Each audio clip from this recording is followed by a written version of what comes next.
जोहारे गाते को नुकिन कान के नुकिन मैं सोनाली टुडू तकिन जहां दे नितो आबोना मोबाइल स्क्रीन रे किना फोटो चित्र बन नेलम दाड़े काना होय गाते को नुकिन सोनाली टुडू तकिन केना जहां द किना न्यूज होना से पहले बन आंजम कर गया जहां दो सड़क तारीख रेना घटन राजरापा सूर्य जहां घटन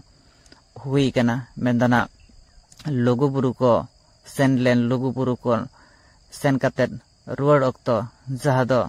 आको बस गाड़ी ठपकर का से ठपकर काते पलटी कना ओना पलटी रे जहां दो मोबाइल स्क्रीन रे बन नेलम दाड़े किन कान मै सोनाली टुडू तकिन ओना बस गाड़ी अकिना हड़मो चेतन रे न्यूरु कना से जहां दो ओना बस गाड़ी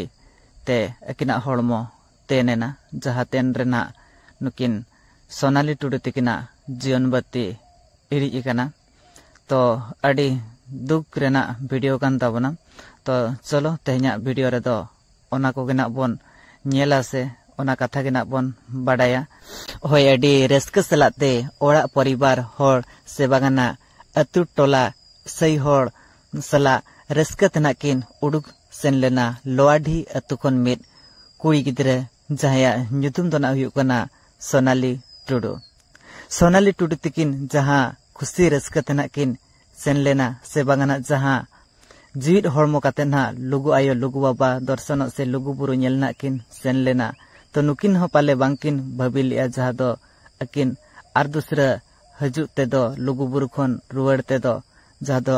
लोआडी अकिना ओड़ा ते दो आदो जीवित हड़मो काते दो बांकिन हजू आसे जहां दो अकिना सबो हज रुवाड़ा मेंते तीसरे हो बांकिन भाबी लिया से तीसरे नासे हो बांकिन मने लिया नुकिन सोनाली टुडू तकिन से सोनाली टुडू तिकोरिन अकोरिन ओड़ा परिवार होड़ से जहां गे आको टोला से पुरसरिन से बांगना अतु टोलारिन बस गाड़ी भाड़ा कातेर को सेनलेन तिसो पाले नोंका बांको भाबी लिया जहां घटन तेहें आकोआ लाइफ सला से आकोआ मेड सामना रे हुई कना से जहां दो आबो नितो बन आंजम दाड़ेया कना जहां दो मिटंग कुड़ी गिद्रे जहां nyutum हुयुक कना सोनाली टुडू तकिन दना पूरा ओंडे गेना किन बोंगा उतरेना से ओंडे गेना जहां दो अकिना जीवन बत्ती इणी उतर कना ओना सलाते आयमा होड़ माना नितो घायल अवस्था रे मेना का को जहां खबर मुताबिक आबो ठेन सेटेर कना पे होड़ गान गेना पूरा बुगी दो मेना का को आर बखान दो झतो गे घायल खन अडी शक्तो को घायल कना जहां आबो ठेन खबर सेटेर कना होय गाते को नोआ जहां घटन दना हुई कना राजरापा सुर रे आर उना राजरापा दना पड़ाप कना उना लुगुबुरु सुतु रेगे पड़ाप कना उना राजरापा लुगुबुरु रे बोंगा बुरु बड़ा काते जहां दो राजरापा तेको हेज लेना उना राजरापा रेगे जहां दो ओंडे खन हो बोंगा बुरु काते ओड़ा तना को रुवाड़ कान तहन उना रुवाड़ ऑक्तो रेगे आको सला नोकान दुर्घटना से नोकान घटन हुई कना जहां घटन रे मिटंग मई गिद्रे सना बेटी गिद्रे nyutum सोनाली टुडू तकिन अडी दया गे जहां दो बस पलटी रे बसना अकिन चेतान रे न्यूरु कना आर अकिन दना ओना ओंडे गे स्पॉट ना किन बोंगा दिसमा कना आकोआ बस गाड़ी पछले रे नोआ बेनर आका मेना जहां दनितो अपना मोबाइल स्क्रीन रे बन नेलजाम दाड़ेया कना ओला कना लुगुबुरु घंटा बड़ी ओना साथे एट दोना हुयुक कना कसिडी पोस्ट सन कांडा पीएस पटका डिस्ट हुयुक कना ईस्ट सिंगुम झारखंड मेंदना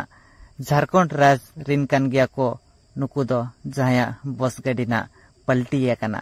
खबर मुताबिक 47 जन ना को सेन लेना आर उनको दना मिटंग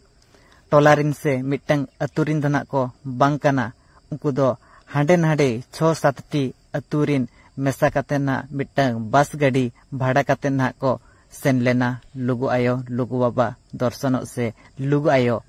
से बांगाना लुगु बुरु नेल लेगी ना को सेन लेना आर ओना टोला को दना हुयुक कना कसिडी लोआडी बुटके साल टोपा ओना सलाते कुड़े दा ओन उनकाना अतु को से टोला कोरिन ना को सेन लेना जहां दो मिटंग बस गाड़ी भोड़ा काते दा को सेन लेना और टोटल दना जहां लेका बोन बड़ाई के 47 जन मेना आका कोआ ओना भितिर खन जहां दो पे हर गान गे ना बुगी दो मेना आका कोआ और बाद बाकिया दो झोतो झोतो गे ना को घायल कना और मिद हर दो ना पूरा ओंडे गे बोंगा दिसो मेन ताबोना और जहां को घायल अवस्था रे मेना आका को उनको दो ना रांची हॉस्पिटल रामगढ़ हॉस्पिटल गोल्हा हॉस्पिटल ओनकाना जहां दो हॉस्पिटल कोरेना को भर्ती का कोआ और आकोआ ट्रीटमेंट चालू कना तबे गाते को अडी मारंग मिद दुकान खबर से अडी मारंग मिद दुकान जिनिस नेलना जहां दो तेहिं खन 2000 मसिया खन जहां लुगुबुरु एतहब कना ना लुगुबुरु रेना मेणा एतहब कना ना तेहिं खन 24 वर्ष ना हुयु कना नित धरित ते नोकान अघटन से नोकान घटन बांग नेल कना जहां तेहिं नेल जामेना लुगुबुरु खन रुवाड़ अक्तो से लुगुबुरु सेनलेन को उनकुआ बस गाड़ी दुर्घटना कना और दुर्घटना रे ननका हड़ को ना को घायल कना ओना साउते जहां दो मिद हड़ दना पुरै बोंगा दिसम उतर कना अडी मारा मिद हृदय विदारक घटन घटाव कना जहां दो लालपनिया बोकारो झारखंड रे नोआ कथा होना बाडाय ᱧᱟᱢᱚᱜ कना नोआ इकना को दुर्घटना ना से जहां दो बस्ता को ना ठपकर कते पलटी होचो किया आते ड्राइवर दो ड्रिंक ᱧᱚᱜ लेतान से बांगाना हंडी पौर को ना से ᱧᱩ ᱧᱚᱜ लेतान और ᱧᱩ कते जहां दो अडी सख्तो गेना गाड़ी से ओना बस गाड़ी लगाए ताहने जहां दो आको को यात्री जहां ना को लेत ताहन जे नुका जुर ना चालुई ताहन जहां दो हम्प्स करे हो अडी चेतन चेतन ना गुटलो राकाबे को ताहने और आको धना को माना दो को मानाय कान गे ताहन जे उनंग जुर दो आलम चालुया और ड्राइवरा जहां लैन हा उनजुका ताहलेना जे मांग ते मिटंग आकोआ डिपार्टमेंट बस के चला कना से ओना मिटंग मालिका बस के ना चला कना उनी मालिक बस ना लगा तियुक लगित खातिर ते जुर ना चालू लिया और जहां दो ओना जुर चालू रे आज बाय मेंटेन दाड़ेते जहां दो मिटंग मुरुद दारे ना ठपकर किया ओना मुरुद दारे होना पूरा आजा जहां हसा को से लातार जहां मेना का रेड को ओना को पूरा तड़ाव उतर किया उनंग स्पीड तना जहां दो बस गाड़ी पलटी कान तकवा दड़ कते ना पलटी कान तकवा नोकान अघटन ना हुई कना तबे गाते को जहां हरना किन बोंगा तलायना ओनारे सोनाली टुडू तिकिन तो उनकिना